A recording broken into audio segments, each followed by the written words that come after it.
That's all that matters, right? He just kills everybody with Ravage on his AoE on the A1 ability. He's easy to build, great champion. He's also great for Fire Knight. He has a reflect damage on a 2-turn cooldown, right?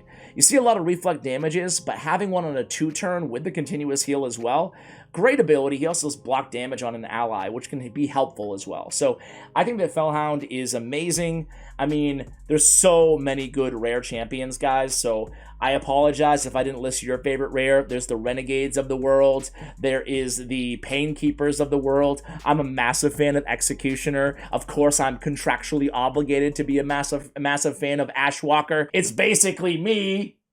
Walk a mile in these Louboutins. Number 1 is going to be, obviously, Coldheart. Coldheart is a legendary-esque champion, maybe a legendary champion. I used to be scared back when I started 4 years ago or whatever, uploading here.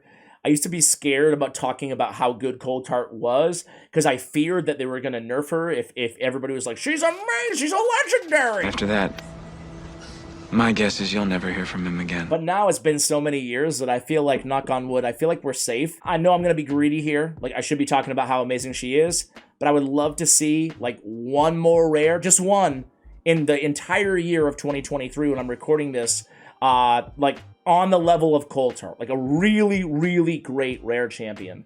But I don't think they're going to go that route. Who knows? A quadruple hitter on the A1, with each hit bringing a chance of heal reduction. That's almost, not guaranteed, but at a 35% clip, plus sniper at a 40% clip on 4 hits. You got a great shot at that. Makes her amazing. She's on my Fire Knight 10 hard team, the hardest dungeon in Raid Shadow Legends. She's on my main team. That ought to say something. She's on my Spider hard 10 team too. This is a rare champion. AoE here, decrease accuracy, chance of poisons, and then Heartseeker. A 100% turn meter manipulation, and just a ton of damage. I mean, what else do I need to say about Coldheart? You guys are familiar with her. She is absolutely amazing. All right, guys, epics. Now is where things get really, really, really murky, because there's so many freaking good epics, and there's so many good legendaries in the game. So this is going to be, I'm just going to, again, remind you guys, this is just one man's opinion. Just one man's opinion. If I had to choose, it's the imaginary scenario where Plarium goes, Ash, you know what? You're pretty mediocre when it comes to our content creators, but we kind of like you. We like how we... In a world of pure imagination. We're going to give you 5 champions of every rarity to start out a brand new account. Who do you want? This is my answer to that inquiry. Allure is number 5 to me. I think that Allure, I chose Allure, not to give spoilers, but I chose her over a Kemptum, over Dark Kale, over Archmage Helmet. These are the type of champ over Ugo, over Vogoth. These are the type of champions I was thinking of for number 5. But I went with Allure. Because Allure, I mean, I'm not even going to talk about her A2 and A3, which can be useful. But just this Psychic Whip, right? 3 times at random, decrease the target's turn meter by 25% on each critical hit. It's just such an amazing control ability. There's no turn meter manipulation ability in the game like this, because it's not on a cooldown, and it's 3 separate hits. That's it. It's her A1. She's so good. She's instrumental to Dark Fae, which is the most important, I would argue, Doom Tower boss because of lethal gear. She's great against Fire Knight, obviously. One of the best Fire Knight champions in the game.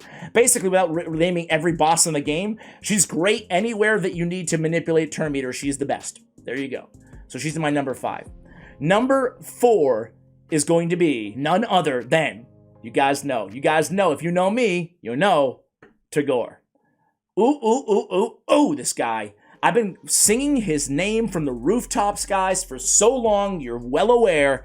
But I feel like some of you guys, my smart viewers, you, not the other viewers, you're the smart one. And the other guys, I don't know. You just gotta build him to understand, I feel like. That's the thing. Because you look at his kit and you might be like, okay, pretty good. No. This dude puts out, first of all, he puts out a staggering amount of damage, which would be the last thing you'd expect from a reviver support champion, but a staggering amount of heals on top of that. He's just so amazing. Anyway, let's get to the kit. He's got the Magic Stick, places a big version of increased defense for 2 turns on the ally with the lowest current HP. Ooh, that's a really good A1 ability. The big version of increased defense, and I mean, half the time he's putting it on like 3 or 4 champions if you build him fast enough, depending on the build, right? That he's able to get the big version of increased defense way more often than you'd think. Most importantly, it goes to who needs it the most, right? Great. Charge can't. Charge can. Charge can. Thank you. Sorry, guys. Attacks all enemies. Places a big version of increased speed on a 3-turn cooldown on all allies for 2 turns. And then heals all allies by 15% of this champion's max HP. So, I mean, that's a great heal. It's based on his max HP. You can stack up his HP as much as you can get. And then you got a great heal. You got a decent AoE attack.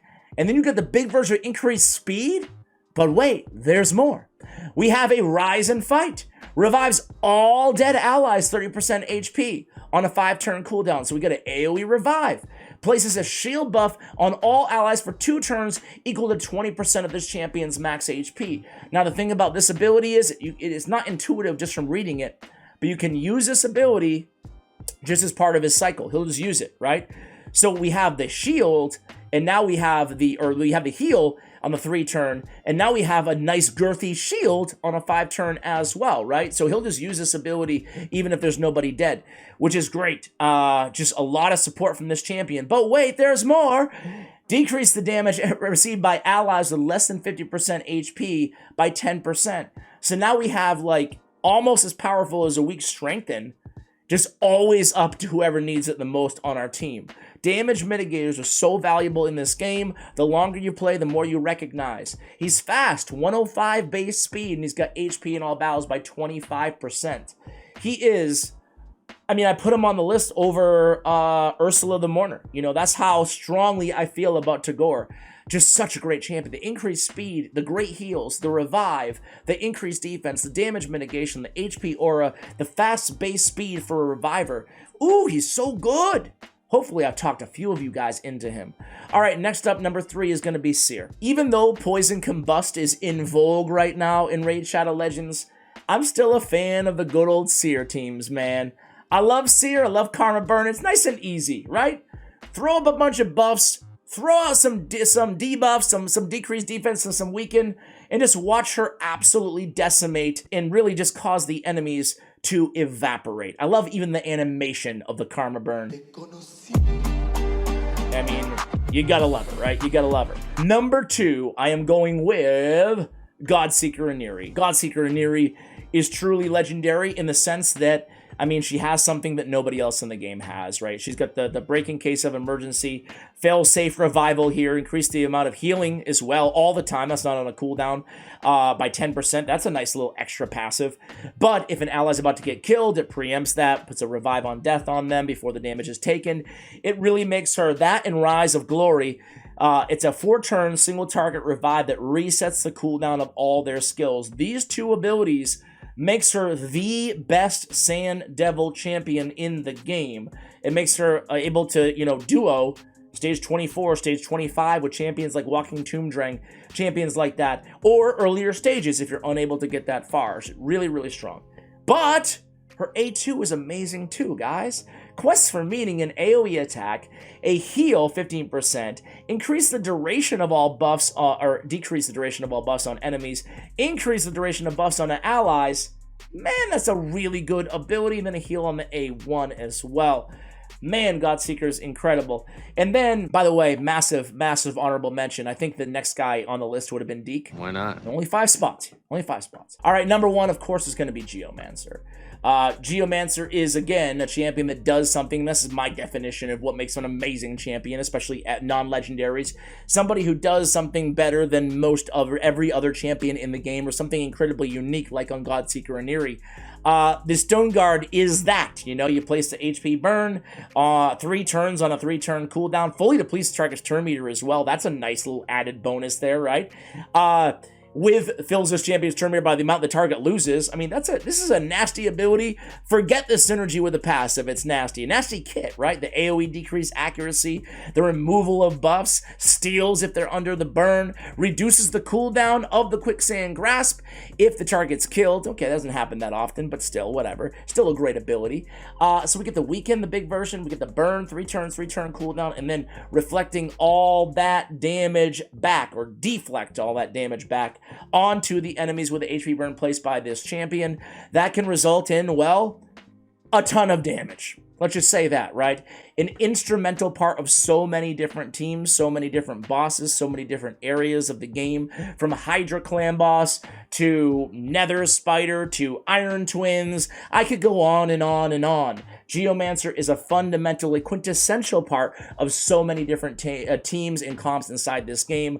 Truly an amazing, amazing epic champion. I think worthy. I might be biased, but I think worthy of the #1 spot. All right, guys, it's the Lego time. Number 5. This dude, his name's never mentioned with the best of the best, but I'm putting this guy in over Duchess. Duchess not making my top 5. Isn't that crazy? Well, I have Tagore. I have an AoE Reviver. What do I need Duchess for? I'm joking. But I do think that Prince Kaimar is probably the most useful, versatile champion in the game. You know, I mean, we talked about seer activation teams and stuff like that, right? He can just basically, he's the motor that makes them go on the second wave after you use all your abilities on the first wave, right? He's amazing in so much PvE content because of this seal of magic. Resets the cooldown of all ally skills, fills a turn meter of all allies of this champion by 20%. He's got the AoE poison on the A1, makes him a great dragon champion. But the reason he's here on the list isn't just because of that, right? It's because he's one of the best arena champions on top of that for a different reason, right? Obviously, his A3 is great in the arena as well. Don't get me wrong. But he's got the speed aura 30%, same as, I don't know, Arbiter, right, for the arena. And then the Abyssal Gaze is truly one of the most, powerful arena abilities in the game as well. Attacks all enemies, removes all buffs, and places a sleep debuff on them. What that allows, obviously, stating the obvious here, is for you to CC the enemy team, and then you don't have to build the rest of your team to be as fast as Kaimar because they're all CC, they're all asleep, It's just a great ability, not to mention removing all the buffs, right? So I think that Prince Kaimar is just a great, incredible, versatile champion inside the game. You know what? This is so dumb, this stupid video when we get to the legendaries, right? Because, I'm looking here and I'm like, yeah, you know what? Helicath should really be on the list too. He really should. One of the better arena champions and one of the most essential block damage champions in the game too. But I digress. Wait to judge me and to lambast me in the comments until I actually give my 5, and then tell me this is the task. If you're gonna take issue with any of my rankings, I totally don't mind. But you have to tell me who you would remove for whoever you want to add in. That's all I ask of you guys, okay? Number 4 is going to be Mithrala Lifebane, the only champion at the time of this recording in the game with Petrification, and boy is that an annoying passive in the arena. One of the best passives out there in the arena, certainly in the conversation. Also increases this champion's resistance based on how much accuracy, so if you ever see Mithrala in the arena, you already know that it's very unlikely you're going to be able to, CC her, put her skills on cooldown, whatever. Not only that, but she has a AoE Hex, increased defense, and increased attack, all on a 3-turn cooldown. Wow, that's strong. But not only that, she also has a Cleanse, and the big version of Strengthen now, and a shield, 30% of her max HP, on another 3-turn cooldown. She's bringing the big version of Strengthen. She's bringing a great shield. She's bringing the big version of increased defense. She's bringing the big version of increased attack. She's bringing a 3-turn cleanse. She's bringing an unbelievable amount of resistance. She's bringing petrification. She's bringing hex. She's bringing poisons. Talk about an amazing freaking champion. Accuracy in all battles by 80 while we're at it. Yeah, Mithrala she's something special, man. She's something special. All right, guys, number 3 on our list. What am I doing in Ogryn Chives? I love you, Ogrins. But I want to go to Lizardman, because number 3 is going to be Krisk the Ageless. I'm not going to go over his kit. We've gone over it a million times on the channel here, but really quickly, watch me go over his kit. We got an AoE decreased speed. We got an AoE ally protect, continuous heal on this champion, increased duration of buffs on a 3-turn cooldown. Then we have another 3-turn cooldown with a provoke, increased defense on this champion, increased speed on everybody else. And then we have a shield at the start of each round, 50% of this champion's max HP. We have a 100% chance to place a decreased defense and a decreased attack on the attacker for 1 turn whenever we're hit. Okay, Chris the Ageless, you're a badass turtle, my man. We all know it. We all know it. What a cool freaking champion. He's certainly the most wanted champion by a lot of players in this game. Now listen, number 2 on the list is Acrizia. I think that Acrizia, I mean, I'm selecting champions like Acrizia, you know, over, again, the more obvious traditional selections, right? In Duchess and Sify, champions like that. They're amazing. There's so many amazing champions in the game, right? Cardial, there's a lot. But Acrizia, to me, and I mentioned this before, I believe. If I haven't, well, now you're hearing it. The enemy max HP on every ability, specifically the battlefield domination, hits so hard ×2. But like all of them, all the abilities. Enemy max HP, enemy max HP, enemy max HP. I mean, she's a champion. You don't even have to build her with attack, right? She has the damage mitigator from AoE attacks. If the target's max HP is more than double this champion's max HP, this champion attacks will deal damage based on the target's max HP instead of this champion's attack. So you can just build her tanky if you want to. She's a 1046 base defense from the best PvE nuker in the game. Anyway, TLDR with Acrizia is if you get Acrizia, whether you're early game, mid game, or end game, the game just becomes so much easier because she hits that hard that she almost plays. I mean, I chose her over support champions because she does so much damage that it's almost like defense through offense, right? Like, even on Hydra, she's like killing the heads before they can consume anybody. That's how sick she is. But it's not just Hydra, it's like any PvE content. All it takes is a few hits, and all of her hits do so much damage. So I think that Acrizia, if you can get your hands on her, it opens up like all of PvE to you, you know? You don't see her much in like the arena, but she's such a PvE beast everywhere that I have her at number 2. Number 1, some of you might be asking, Ash, who's number 1? No. It's actually a champion I don't have. I wish I did. It's Grazer Iron Gut. I don't have him, full disclosure. Again, I wish I did. But I've seen so much content of him, right? Playtesting and whatnot. Seen him on the dev build that I am so confident in saying that this guy is an absolute monster of a game changer. Defense-based legendary. He has an AoE shield proportional to this champion's defense. So we got a shield, a proportional defense shield on the A1. Granted, it is 1 turn, but it's a pretty dang good shield because we're going to be scaling his defense as high as possible anyway, right? So that's an AoE attack. On the A2, another AoE attack on a 3-turn cooldown. Heals this champion by 10% of the damage dealt. It's a ton of damage. So it's basically like a complete heal in a lot of scenarios. Increase the duration of all buffs on all allies by 1 turn. And just for S's and G's, it's also an enemy max HP ability. Okay. Let none pass. 3-turn cooldown. Attacks all enemies. 100% chance of placing a provoke. Also places an increased resistance and the big version of increased defense on all allies for 2 turns. So now we get an increased resistance, increased defense, an AoE provoke. We get an increased duration of all buffs. We get a shield. But wait, there's more. His passive. This wall won't fall. This effect has no cooldown. This is the crazy thing about this champion, right? Whenever this champion is attacked, heals all allies except this champion by 70% of the damage received. Only heals 35% of the damage received from boss attacks. This effect has no cooldown.